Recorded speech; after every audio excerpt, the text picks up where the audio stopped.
Have you ever really listened to a devotional song and wondered what story it's telling?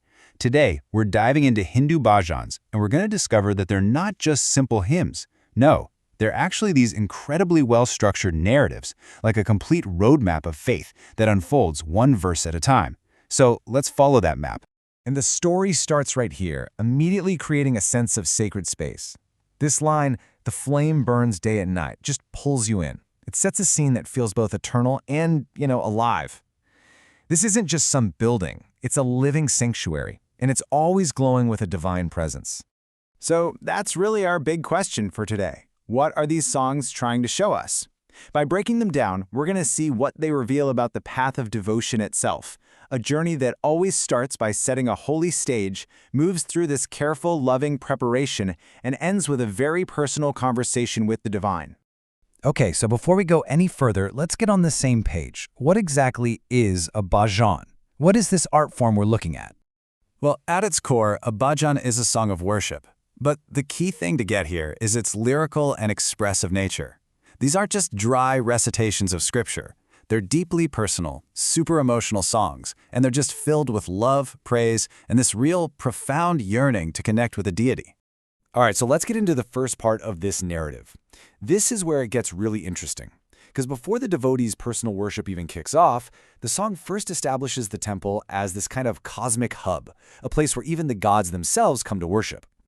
I mean, just look at the guest list. The lyrics lay out this entire divine ecosystem inside the temple walls. We hear that Lord Krishna and Radha are there, playing the flute.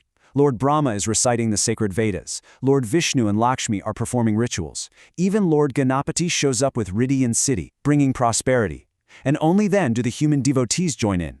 So the takeaway here is huge. This sacred space is never empty. It's already buzzing with divine energy before we even show up.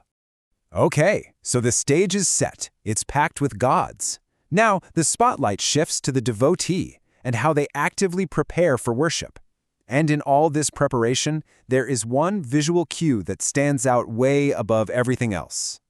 The lyrics say it again and again. The flag is red, the offering is red, the garments are red. This is definitely not just a random style choice. So you have to ask, right? What is the big deal with this specific color? And here's why. In this context, red, or lal, is the color of Shakti, the divine feminine energy.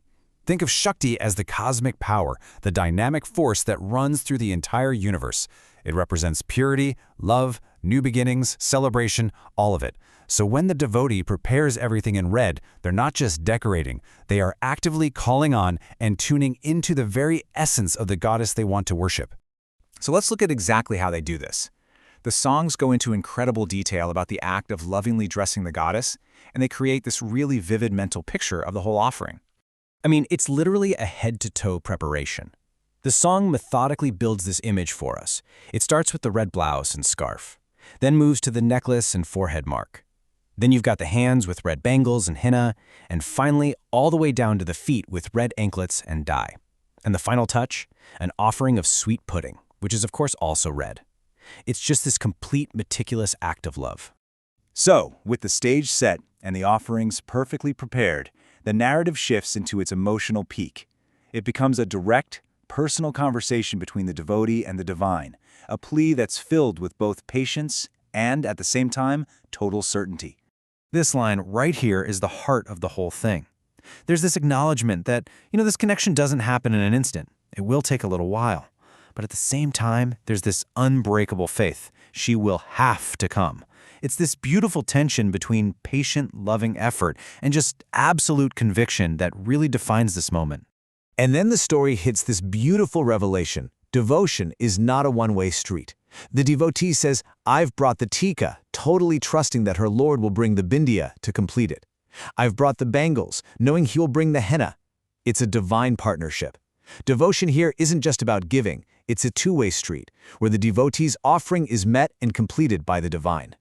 So when you put all these pieces together, setting the stage, making the offering, the patient waiting, and finally this shared relationship, it's a perfect expression of a concept called bhakti. And that's the foundation of bhakti yoga, a spiritual path that's all about growing a personal, loving, and reciprocal connection with the divine. It's less about abstract philosophy and more about that direct, heartfelt relationship. So ultimately, these bhajans are so much more than just songs. They really are a roadmap. They show us that in this tradition, a connection with the divine isn't just something you believe in. It's something that you actively build through careful preparation, through patient dialogue, and through the amazing hope of a love that will be answered. What we're really hearing is the sound of a relationship being built, verse by verse,